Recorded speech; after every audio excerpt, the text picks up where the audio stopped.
Olá, bom dia, boa tarde, boa noite. Estamos na nossa 8ª aula sobre hermenêutica e hoje vamos começar realmente a falar sobre as duas grandes escolas da hermenêutica.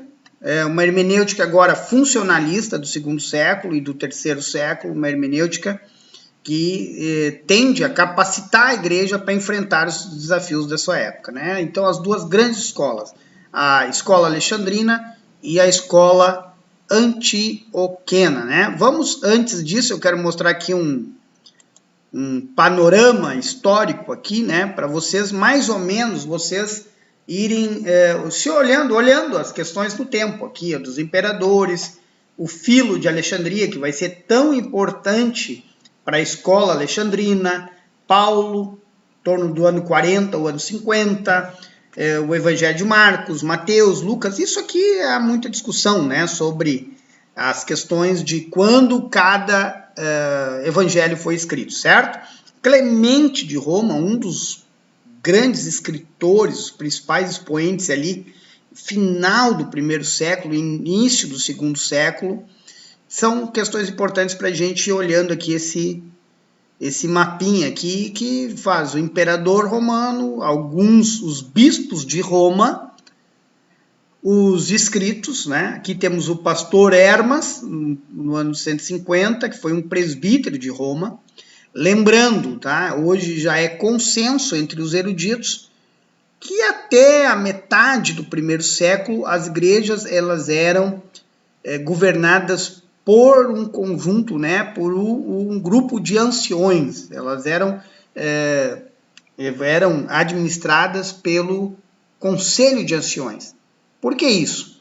Porque a igreja, inicialmente, embora até conversava com alguém sobre isso, o cristianismo medieval tentou cancelar, tentou desconectar o judaísmo do cristianismo, durante aí mais de 1000 anos, mas a igreja nasce em Jerusalém e nasce trazendo para dentro dela a liturgia da sinagoga. A liturgia das primeiras igrejas, lá do primeiro século, é igual, é idêntica à liturgia que já havia nas sinagogas. E as sinagogas eram governadas pelo Conselho de Anciões. Mesmo Jerusalém, onde havia o templo e havia o sumo sacerdote, a palavra maior era do Sinédrio, o Sinédrio onde tinham 70 anciões, 70 ali, doutores da lei, escribas, que eram aqueles que mandavam na religião judaica. Então isso é importante a gente entender. E o pastor Hermas foi um presbítero, né? Eu li alguma coisa da sua epístola, não li toda ela é bem extensa, mas são visões e são muitas alegorias. É bem interessante até essa leitura, ok? E aqui o século II, onde já vamos entrar aqui no Orígenes, né? Que hoje nós vamos falar sobre Orígenes. Temos aqui alguns mártires, né? Já começam os mártires. Temos aqui um dos precursores da escola de Antioquia, o Teófilo de Antioquia, embora se coloque depois o Luciano de Antioquia, que era discípulo do Panteno. Então são coisas que a gente vai ver que todas elas estão imbricadas, certo?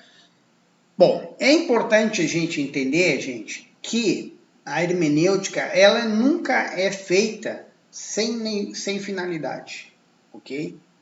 A gente não interpreta a Bíblia só por interpretar. Até existe uma hermenêutica, até existe uma escola literária que enxerga a Bíblia como uma literatura.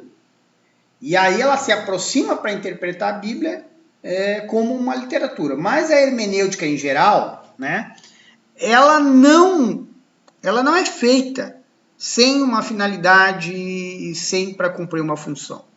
E qual é a função dos pais apostólicos, especialmente ali no segundo século?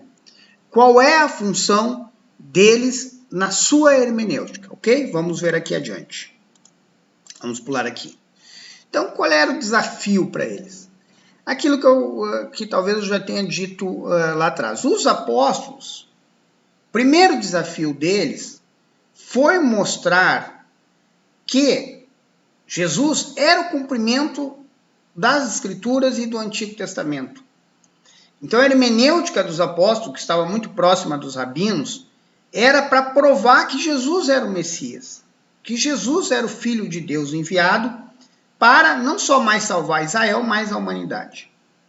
Mas no segundo século, a igreja começa a transbordar, já com Paulo, mas ela começa a transbordar o judaísmo. Começa a transpor o judaísmo.